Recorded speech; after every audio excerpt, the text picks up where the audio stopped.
하커와 켈트너라고 하는 사람이 미국의 한 여자 대학교인 것 같아요.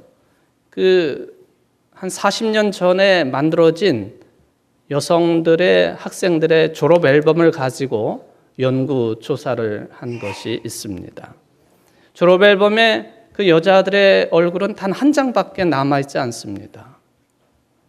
그런데 한 장밖에 없는 그 사진들을 연구할 때에 어떤 사람은 활짝 웃는 모습으로 사진을 찍은 사람도 있고, 어떤 사람은 그냥 입을 딱 다물고 찍은 사람도 있고, 또 어떤 사람은 아주 침울한 표정으로 사진을 찍은 사람도 있고, 그런데 한 40년 전에 그렇게 한 장밖에 남아있지 아니하는 그 얼굴 사진, 졸업 사진 중에 웃고 찍은 사람하고 그렇지 않은 사람들이 현재 40년 뒤의 생활은 어떻게 되고 있는가 하는 것을 연구한 내용입니다.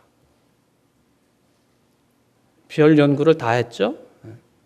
마치 무슨 관상을 보는 것처럼 그런 작업을 수행을 했습니다. 그랬더니만 그 사진, 졸업사진에 그 여인들이 얼굴이 예쁘던 그렇지 않던 상관없이 활짝 웃으면서 사진을 찍었던 사람들이 결혼 생활에 있어서 더 행복한 생활을 하고 있다 하는 결론을 맺고, 또 이혼도 덜 한 것으로 결론이 맺어졌고, 또 사회적인 활동도 더 활발하게 해 나가고 있는 것으로 결론을 맺었다 하는 그런 이야기가 있습니다.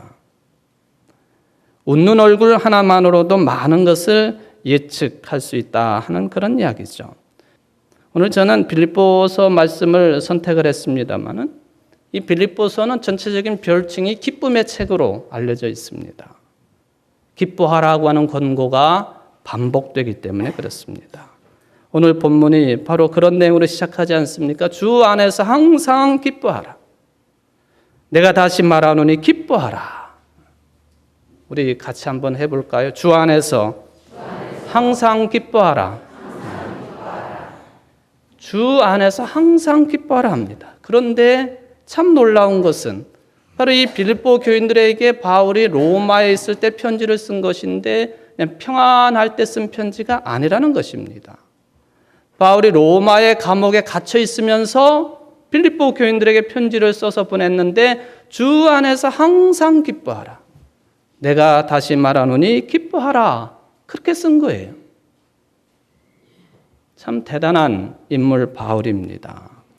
도대체 바울이 어떤 신앙관을 가지고 있었기에 이러한 권면이 가능했을까? 자기 자신은 감옥이라고 하는 옛날 감옥이 지금처럼 교도소 상황하고는 전혀 다르지 않습니까?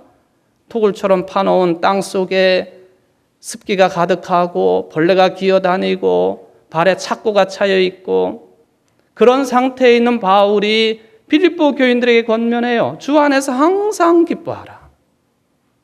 로마서 8장 28절 말씀을 보면은 하나님이 어떤 분이신가? 하나님은 모든 것을 합력해서 선을 이루시는 분이시다. 이 신앙이 있기 때문에 이런 권면이 가능했던 것이죠. 비록 내가 감옥에 갇혀 있는 상태이긴 하지만 이것조차도 이것저것을 다 합해서 온전한 선을 이루시는 하나님을 믿기에 감옥에 있으면서도 항상 기뻐하라 그런 편지를 보냈다 하는 것이죠. 오늘날 별로 웃을 일이 없어요. 저는 개그 콘서트나 보고 웃어요. 사실은 주일날 저녁에.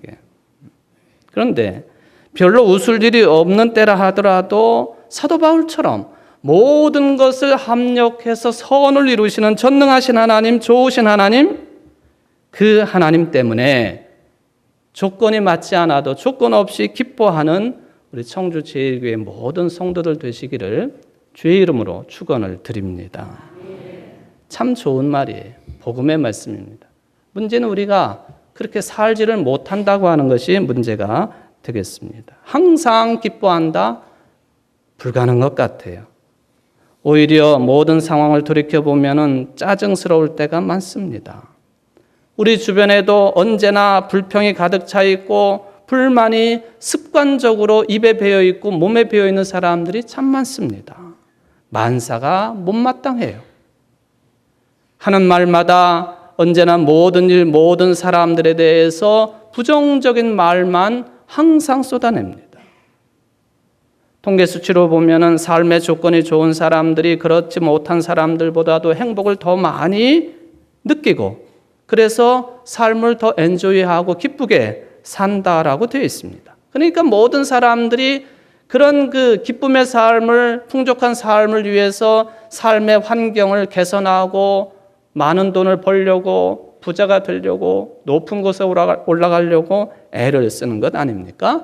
그런데 빌립보서는 기쁨에 관한 이야기를 하면서 그렇게 말하지 않는다는 것입니다. 아니, 성경은 기쁨을 이야기하면서 그런 종류의 기쁨을 별로 언급하지 않는다는 것입니다. 그 말은 곧 기독교의 신앙이라고 하는 것이, 교회 생활이라고 하는 것이 나의 개인적인 입신양명만을 위한 처세술을 배우는 기술이거나 그런 공동체가 아니라는 뜻이지요. 어떻게 하면 출세를 하고 어떻게 하면 돈을 벌고 그건 세상에 나가서 배우는 것들입니다. 어떤 사람들은 빌립보서가 기록해 놓은 이 기쁨을 종교적인 엑스타시로 해석하고 오욕하는 사람들도 있습니다.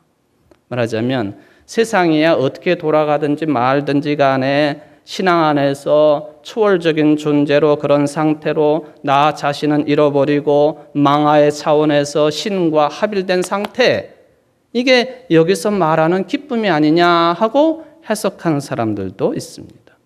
일종의 신비주의적인 신앙관이지요. 이런 신비주의 신앙관을 가지고 있으면은 무슨 황홀감에 사로잡히는 것에만 추구를 한다든지 몽환적인 상태로 놓여 있다든지 환각 상태로 놓여 있다든지 신비한 내적 체험만을 중요시하는 그런 신앙관으로 남게 되어 있습니다. 이런 모습들은 우파니샤드에 나오고 있는 버마 일여 사상, 버마 일체 사상 비슷한 내용이에요. 불교에서 말하고 있는 밀교 신비주의입니다. 유대교에도 카발라라고 하는 이런 신비주의의 모습 일파가 있습니다. 이슬람교에도 스피니즘이라고 하는 신비주의 형태가 있습니다. 교회도 있다는 것이죠. 신앙생활 가운데도 있다는 것입니다. 방언이나 신유나 입신이나 이런 은사에만 집중하고 매몰되어 살아가는 상태, 신비주의적인 것이에요. 이런 기쁨에 빠지면 일단은 겉으로 볼 때 기쁨이 충만한 것처럼 보이는 것 사실입니다. 현실의 삶을 다 잊어버리고 또 망각하기 때문에 나타나는 현상일 수도 있습니다. 이슬람교의 신비주의 일파인 이 수피니즘이 있습니다. 터키의 코냐라고 하는 도시를 가보면은 이게 오래된 도시입니다만 최근에 40여 년 전부터 부활한 이 그 의식이 하나 있는데 바로 이 수피니즘과 관련이 있는 바로 이 메블라나의 세마 의식이라는 거예요. 근데 이 세마 의식은 춤을 추게 되어 있습니다. 아마 TV에서 여러분들이 이슬람 교인들 가운데 남자들만이 하는 것이지만은 하얀색 망토 같은 긴 치마를 입고 머리 위에는 긴 모자를 쓰고 한쪽 방향으로 계속 돌면서 한 손은 하늘을 향하고 한 손은 땅을 향하고 그렇게 마치 코끼리 코를 잡고 빙빙 도는 게임처럼 계속 돌면서 한 방향으로 춤을 추는 그런 모습이죠. 이게 세마의식이에요.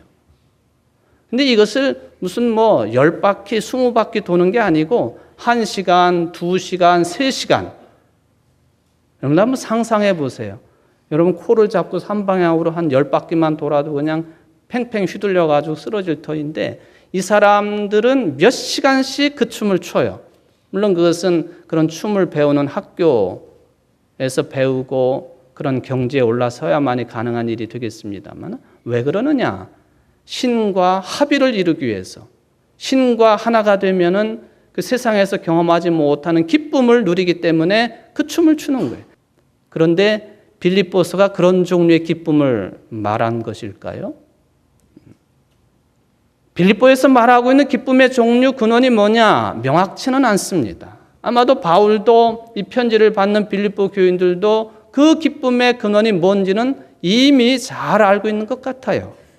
그러니까 굳이 기록하거나 설명할 필요가 없었던 것 같습니다. 그렇다면 뭘까? 뭐가 있길래 저들이 저렇게 기뻐할 수 있었던가? 뭐가 있길래 사도 바울이 감옥에서도 기뻐할 수 있었던가? 그는 구원의 기쁨입니다. 내가 구원받았다고 하는 기쁨이지요. 죄사함을 받고 그리고 성령 충만함을 얻고 그리고는 영원한 하나님의 나라의 시민이 되어지는 구원을 받았다고 하는 기쁨이 그것을 가능케 했다는 것입니다. 좀 더 실질적으로 말하면 부활의 영원한 생명에 동참하게 되었다고 하는 기쁨이 저들에게는 충만했다 하는 것입니다. 왜 기뻐해야 되는지 그리고 그 기쁨이 어디서부터 오는 것인지 구체적으로 말하지는 않지만 바울이 빌립보 교인들에게 요청하는 것이 있습니다. 구원 때문에 구원받아서 부활의 영원한 생명 체험 때문에 기뻐하는 사람들은 이렇게 살아야 된다. 어떻게 사는 것이냐? 여러분들의 관용을 모든 사람들에게 알리십시오. 이거예요. 구원을 받고 기뻐하는 사람들, 부활 생명에 참여하고 기뻐하는 사람들은 여러분들의 기쁨에 근거한 관용을 모든 사람들에게 알려야 될 책임이 있습니다. 관용하라. 나는 파리에 택시 운전사라고 하는 책을 지은 홍세화 씨가 있습니다. 이분이 이 책에서 똘레랑스라고 하는 프랑스 말을 사용을 했습니다. 똘레랑스. 이 똘레랑스라고 하는 말이 관용으로 번역이 됩니다. 물론 여러 가지 의미로도 번역이 되겠습니다만은 1995년도를 유엔에서는 관용의 해로 선포를 했습니다. 그 해는 제2차 세계대전이 종전된 지 50주년이 되는 해였고 유엔이 창설된 지 50주년이 되는 해였고 유네스코의 헌장이 채택된 지 50주년이 되는 해였기 때문에 그 해를 유엔은 관용의 해라. 바로 이 관용해 선포와 나는 파리의 택시 운전사라고 하는 이 책의 연도가 비슷합니다. 바로 홍세화 씨가 똘레랑스, 관용을 역설을 합니다. 도대체 어떤 의미인가? 우리가 세상을 살아가면서 그건 어쩔 수 없이 서로가 다르고 차이가 있게 마련인데 그것이 남녀 간의 차이든 성별의 차이, 남녀 간의 차이든 나이의 차이든 또는 빈부의 차이든 인종의 차이든 종교적인 차이든 간에 그 차이가 있다고 하는 것, 다르다고 하는 이유 때문에 차별을 하거나 억압을 하거나 지배하려고 하거나 또는 이렇게 찍어내는 배제를 하거나 그런 거 하지 않고 살아가는 것, 그것이 관용적인 삶이라. 동양에서도 이미 오래전에 맹자라고 하시는 분이 이 비슷한 용어를 사용을 합니다. 뭐냐 하면은 역지사지라 하는 것이죠. 역지사지. 다른 사람 처지에서 생각해 보라 하는 것입니다. 처지가 바뀌면 저 사람이 왜 그랬는지, 왜 저런 말을 했는지, 저런 행동을 했는지 이해가 될 수 있다 하는 차원의 역지사지이죠. 우리는 흔히 이렇게 다른 사람의 처지에 생각할 수 있는 여유라든지 또 처지를 바꿔 생각해 본다든지 또 차별을 하지 않는다든지 하는 이 모든 관용은 이긴 사람만이 베풀 수 있는 것이거나 또 가진 사람만이 베풀 수 있는 것이거나 그런 차원으로 생각하는 경향성이 농후합니다. 근데 그게 아니라는 것이죠. 승자만이 가질 수 있는 태도이거나 또는 맨 밑바닥에 낮은 곳에 처한 사람들이 가질 수 없는 그런 것이 아니고 승자가 아니어도 그리고 아주 낮은 곳에 처해 있는 사람도 베풀 때 그것이 관용 정신이다 하는 그런 개념이 들어 있습니다. 저는 이 종교적인 의미의 관용은 아니지만은 겉으로 볼 때에 이건 좀 대단하다라고 여겨지고 있는 한 장면이 있는데 요즘에 그 꽃보다 누나라고 하는 프로그램이 새로 시작이 됐잖아요.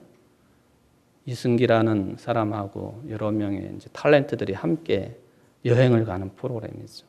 지난번에 간 곳이 터키 이스탄불입니다. 이스탄불 중에서도 아주 거대한 규모의 건물에 들어갔는데 옛날에는 하기야 소피아, 요즘에는 아야 소피아라고 불리우는 지금 박물관으로 사용되는 큰 건물입니다. 소피아라고 하는 말이 지혜이니까 하기야 또는 아야, 이 말은 거룩한이라고 하는 뜻이죠. 거룩한 지혜라고 하는 이름을 가지고 있는 큰 건물이에요. 지금은 박물관으로 사용되어지지만 이 건물이 두 번의 소시를 통해서 이제 지금부터 1500년 전에 지금의 모습을 거의 갖추게 되었고 900여 년 동안 그 그리스 정교회의 아주 중심적인 역할을 감당하는 성당으로서 존재했던 곳입니다. 그러다가 오스만 터키족의 침공으로 인해서 거기는 이제 이슬람교를 믿으니까 그 침공에 의해서 이곳에 네 군데 첨탑, 미나르라고 하는 첨탑이 세워지고 그리고는 그 안에 있던 모든 기독교적인 모자이크 상이라든지 또는 벽화나 천정화나 이런 것들을 다 석회질을 칠해버렸어요. 깎아내리지는 않고 석회질을 칠해가지고는 안 보이게 만들었어요. 그리고는 이제 메카를 향하는 제단을 만들어 놓고 코란을 써붙이고 그랬죠. 그랬다가 터키가 1920년대 공화국이 되면서 자유로운 국가가 되니까 서방 국가들이 이 아야소피아를 우리에게 돌려달라고 엄청나게 요청을 합니다. 터키 당국은 이러지도 저러지도 못하고 그곳을 어떠한 종류의 예배 행위도 하지 못하도록 함과 동시에 박물관으로 만들어버렸습니다. 지금은 석회질을 했던 그 모든 것들을 긁어내니까 예수님의 모습도 나오고 어머니 마리아의 모습도 나오고 예수님에게 세례를 베풀었던 세례자 요한의 모습도 나오고 금박 찬란한, 그리고는 동시에 코란이 적혀있는 그런 판들이 곳곳에 크게 걸려 있습니다. 물론 이게 실질적인 종교적인 관용은 아니겠습니다만 관용이라고 하는 것이 뭐냐 할 때에 종교적으로 시작된 그런 개념으로서 그 흔적을 찾아볼 수 있는 현장이라고 저는 생각을 해봅니다. 반복해서 기뻐하라고 말한 바울, 빌립보 교인들에게 말합니다. 너희 관용을 모든 사람에게 알게 하라. 다른 사람에게 친절하고 존중하게 대하십시오. 특별히 잘못이 있는 사람을 관대하게 대하십시오. 구약 성경에 보면은 현자들의 성품이요, 디모데전서에서는 장로의 성품으로 거론된 내용입니다. 초기 기독교는 이 관용을 교회 공동체의 가장 중요한 특성으로 여겼던 것 같아요. 너희 관용을 모든 사람들에게 알게 하라.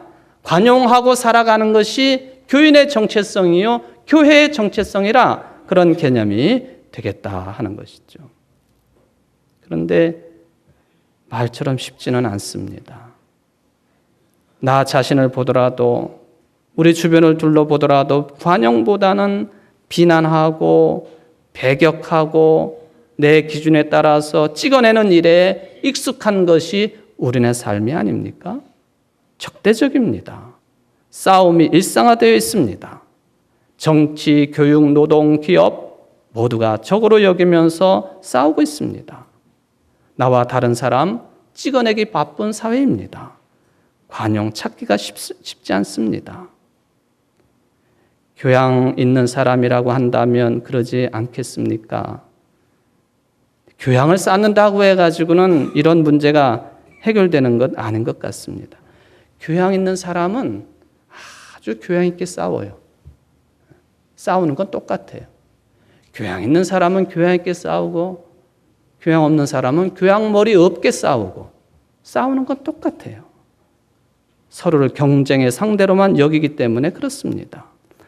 그런데 오늘 본문을 따라 보니까 관용의 정신은 주님의 재림이 임박했다고는 사실을 인식하는 데서 가능하다 했습니다. 관용을 말하면서 바울이 주께서 가까우시니라, 주님께서 가까이 오심을 안다면 그렇게 살지 못할 까닭이 없다는 것입니다. 시시비비 가려야 되겠지요. 시시비비 따질 때는 분명히 따져야 되겠습니다만은 이런 시시비비를 가리는 일이 무의미해지는 순간이 눈앞에 닥치게 되면 어디 그것을 연연할 수 있겠느냐 하는 것이지요. 만약에 우리가 내일 죽는다는 사실이 분명하다면 그렇게 살지 못할 일이 없을 것입니다. 바로 초대교회 교인들이 주님의 재림이 임박했다, 이것을 온 몸으로 온 정신으로 받아들인 상태에서 기뻐하십시오, 당신들의 관용을 세상 사람들에게, 모든 사람들에게 보여야 됩니다.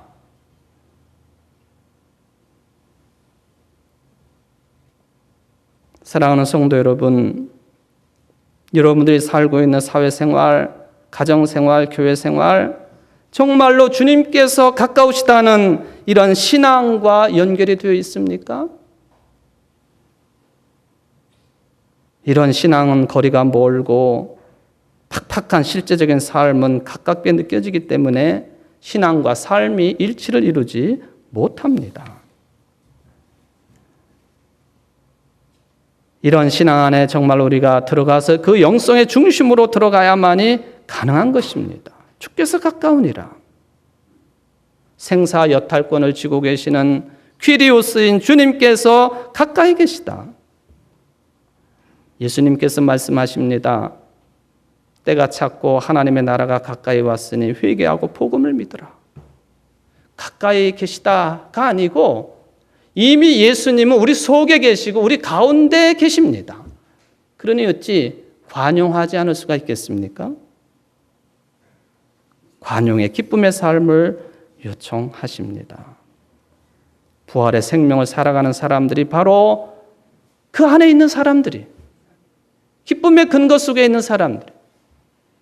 마태복음 25장 31절 이하에 최후의 심판에 관한 예수님의 직접적인 말씀이 기록되어 있습니다마는 예수님께서 모든 천사와 더불어 영광에 둘러싸여 올 때에, 마지막 때에 너희들이 어떻게 하고 있는지에 따라서 너희들은 주님께로부터 의인이라 인정을 받고 영원한 생명으로 들어갈 것이다.